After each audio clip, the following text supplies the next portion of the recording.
السلام علیکم ورحمۃ اللہ وبرکاتہ۔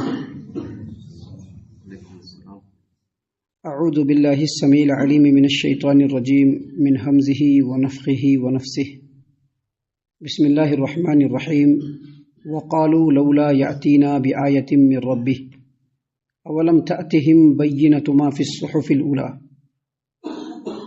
اولم تأتہم بینۃ ما فی الصحف الأولی ولو أنا أهلكناهم بعذاب من قبله لقالوا ربنا لولا أرسلت إلينا رسولا فنتبع آياتك من قبل أن نذل ونخزى قل كل متربص فتربصوا فستعلمون من أصحاب الصراط السوي ومن اهتدى۔ محترم سامعین اکرام، سورہ طٰہٰ کی آخری آیات یعنی سورہ طٰہٰ سورہ نمبر 20 آیت نمبر 133 134 135 یہ آخری آیات آپ کے سامنے تلاوت کی گئی۔ سامعین اکرام، اللہ تبارک و تعالیٰ نے فرمایا وقالوا لولا یأتینا بآیۃ من ربہ، اور یہ مشرکین کہتے ہیں یعنی نبی صلی اللہ علیہ وسلم کے زمانے کے مشرکین جن کے درمیان آپ صلی اللہ علیہ وسلم کو نبی بنا کر کے بھیجا گیا، نبی صلی اللہ علیہ وسلم کے زمانے کے مشرکین کہتے ہیں کہ یہ نبی اپنے رب کی طرف سے ہمارے پاس کوئی نشانی کیوں نہیں لاتے، یعنی نبی بن کر کے آ گئے ہیں، قرآن کریم کی تلاوت کر رہے ہیں، لیکن ان کی طرف سے تو کوئی نشانی ہم لوگوں کو نہیں مل رہی جس سے ہم کو یہ سمجھ میں آئے کہ یہ سچے نبی ہیں۔ ان کے نبوت کے صداقت کے اوپر کوئی دلیل کے لیے نشانی کیوں نہیں لے کر کے آتے؟ اللہ تبارک و تعالیٰ نے اس کے جواب میں فرمایا اولم تأتہم بینۃ ما فی الصحف الاولی، کیا ان کے پاس پہلی کتابوں کی نشانی نہیں آئی؟ پہلی کتابوں کی نشانی کی جو تفسیر کی گئی ہے وہ دو طرح سے کی گئی ہے۔ پہلی تفسیر یہ کی گئی ہے کہ قرآن کریم کے نازل ہونے سے پہلے جتنی بھی کتابیں آئی ہیں ان کتابوں میں آپ صلی اللہ علیہ وسلم کی رسالت، آپ کے نبوت کی تصدیق کی گئی ہے، لوگوں کو بشارت سنائی گئی ہے اور بتلایا گیا ہے کہ آخری زمانے میں احمد نام سے نبی آنے والے ہیں۔ محترم سامعین اکرام، اس کا دوسرا معنی جو حافظ ابن کثیر رحمۃ اللہ علیہ نے بیان فرمایا ہے کہ اس کا مطلب یہ ہے کہ قرآن کریم کے اندر لوگوں کے لیے نشانیاں ہیں۔ یہ جو قرآن کریم ہے، اللہ نے فرمایا کیا ان کے پاس پہلے کتابوں کی نشانی نہیں آئی، یعنی قرآن کریم کو اللہ تبارک و تعالیٰ نے محمد صلی اللہ علیہ وسلم پر نازل نہیں فرمایا جو ان لوگوں کے لیے نشانی ہے۔ یعنی یہ جو قرآن کریم ہے، جو اللہ تبارک و تعالیٰ کی کتاب ہے، یہ پچھلی کتابوں کی نشانی ہے۔ کس اعتبار سے؟ آپ صلی اللہ علیہ وسلم نبی امی، آپ صلی اللہ علیہ وسلم نہ لکھنا جانتے تھے، آپ صلی اللہ علیہ وسلم نے پچھلی کتابوں کو بھی نہیں پڑھا، نہ توریت کو پڑھا، نہ انجیل کو پڑھا، نہ اس سے پہلے نازل ہونے والی کتابوں کو پڑھا۔ اس کے باوجود آپ قرآن کریم کے اندر دیکھیں گے کہ پچھلے زمانے کے جو لوگ اور جو امتیں گزری ہیں ان کے جو واقعات ہیں قرآن کریم میں من و عن اسی طرح سے بیان کیے گئے ہیں جس طرح سے توریت میں بیان کیے گئے، جس طرح سے انجیل میں بیان کیے گئے۔ گویا اللہ کے رسول صلی اللہ علیہ وسلم اچھی طرح سے لکھنا نہیں جانتے تھے، پڑھنا نہیں جانتے تھے، پچھلی کتابوں کو پڑھا بھی نہیں، اس کے باوجود قرآن کریم کے اندر جو پچھلے امتوں کے حالات ہیں وہ پچھلی کتابوں سے بالکل مطابقت رکھتے ہیں۔ اس کا مطلب یہ ہے کہ یہ جو کتاب ہے پچھلی آسمانی کتابوں کی نشانی ہے۔ اس کتاب کے اندر وہ تمام باتیں ہیں جو پچھلی کتابوں میں نازل ہوئی، اور یہ جو کتاب ہے پچھلے زمانے میں نازل ہونے والی کتابوں کی جو صحیح باتیں ہیں اس کی تصدیق کرتی ہے، اور جو باتیں پچھلی زمانے کی کتابوں کے اندر الگ سے ہے جس کا کوئی ثبوت نہیں ہے، جو قرآن کریم سے میچ نہیں کھاتا ہے،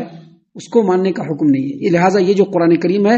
یہ پچھلی کتابوں کی تصدیق کرنے والی پچھلی کتابوں کی نشانی ہے۔ یہی وجہ ہے کہ اللہ کے رسول صلی اللہ علیہ وسلم نے فرمایا، صحیح البخاری کتاب و فضائل القرآن، صحیح مسلم کتاب الایمان کی روایت ہے، نبی صلی اللہ علیہ وسلم نے فرمایا کہ ہر نبی کو ایسا ایک معجزہ دیا گیا،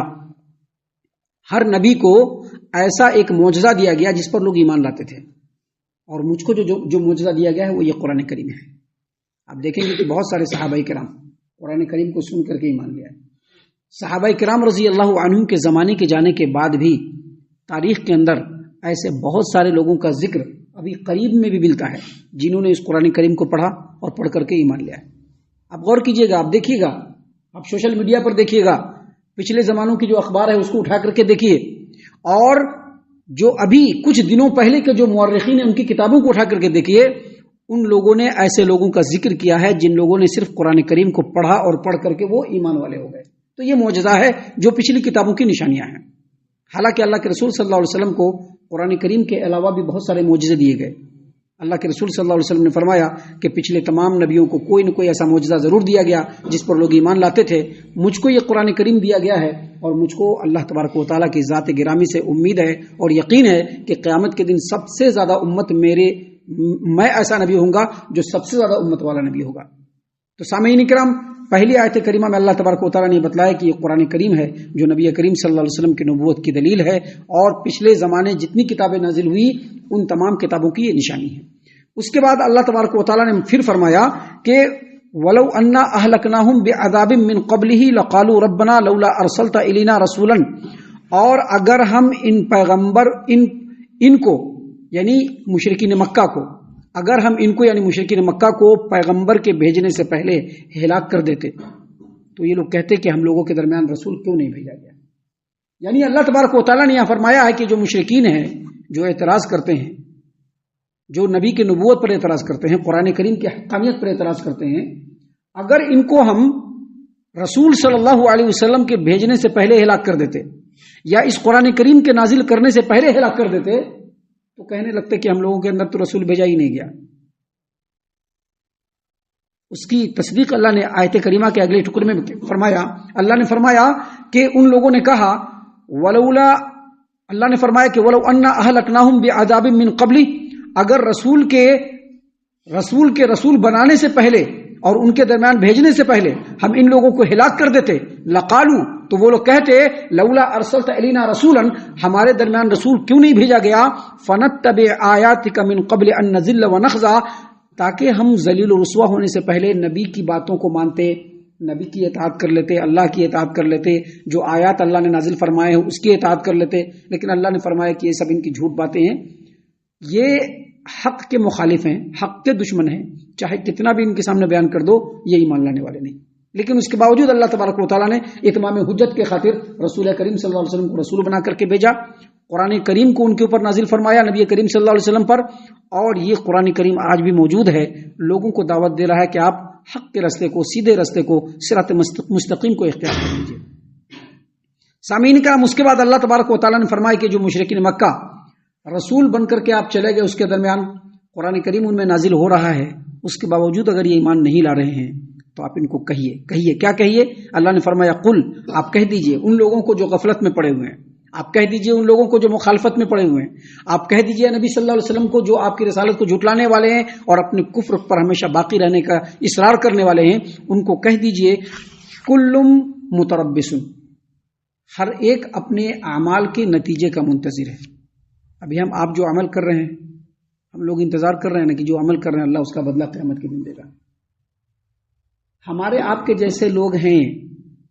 وہ بھی عمل کر رہے ہیں جو ہمارے عمل کے بالکل خلاف ہے، وہ بھی انتظار کر رہے ہیں کہ ہم جو نیکی کر رہے ہیں اللہ تعالیٰ اس کا اجر و ثواب دینے والا ہے، وہ بھی انتظار کر رہے ہیں. اللہ نے فرمایا کلم متربصن، ہر کوئی اپنے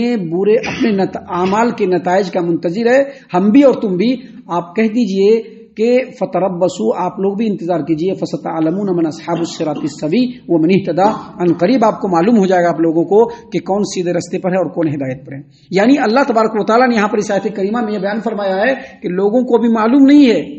کہ جو قرآن کریم کے مطابق زندگی گزارنے والے ہیں، جو نبی کے طریقے کے مطابق زندگی گزارنے والے ہیں، وہی کامیاب ہیں، وہی سیدھے راستے پر ہیں، وہی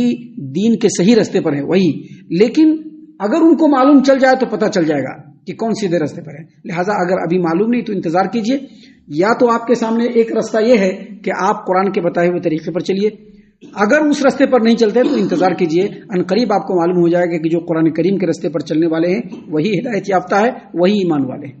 سامعین کرام، یہاں پر الحمدللہ سورہ طٰہٰ کا اختتام ہوتا ہے. اس کے بعد انشاءاللہ سورۃ الانبیاء کل سے آپ کے سامنے اس کی تفسیر ترتیب کے ساتھ بیان کی جائے گی. ہم اللہ سے دعا کرتے ہیں کہ اللہ تعالی ہم تمام کو ان باتوں کے اوپر خوب غور و فکر اور تدبر کرنے کے ساتھ ساتھ ان باتوں کے اوپر عمل کرنے کی بھی توفیق عنایت فرمائے، آمین. اللہ تعالی ہم تمام کو صحیح معنوں میں پکا سچا مومن مسلمان بنائے، اللہ اور اس کے رسول صلی اللہ علیہ وسلم کی اطاعت و فرما برداری کرنے والا بنائے، صحابہ اکرام رضی اللہ عنہم کے طریقے پر چلنے والا بنائے، جنت الفردوس میں جگہ عطا فرمائے۔ اے اللہ ہم تمام کو جہنم سے پناہ دے، اے رب العالمین ہم تمام کو جہنم سے پناہ دے، اے مالک الملک ہم تمام کو جہنم سے پناہ دے، آمین یا رب العالمین، وما علینا الا البلاغ المبین۔ تبارك الذي نزل الفرقان على عبده ليكون للعالمين نذيرا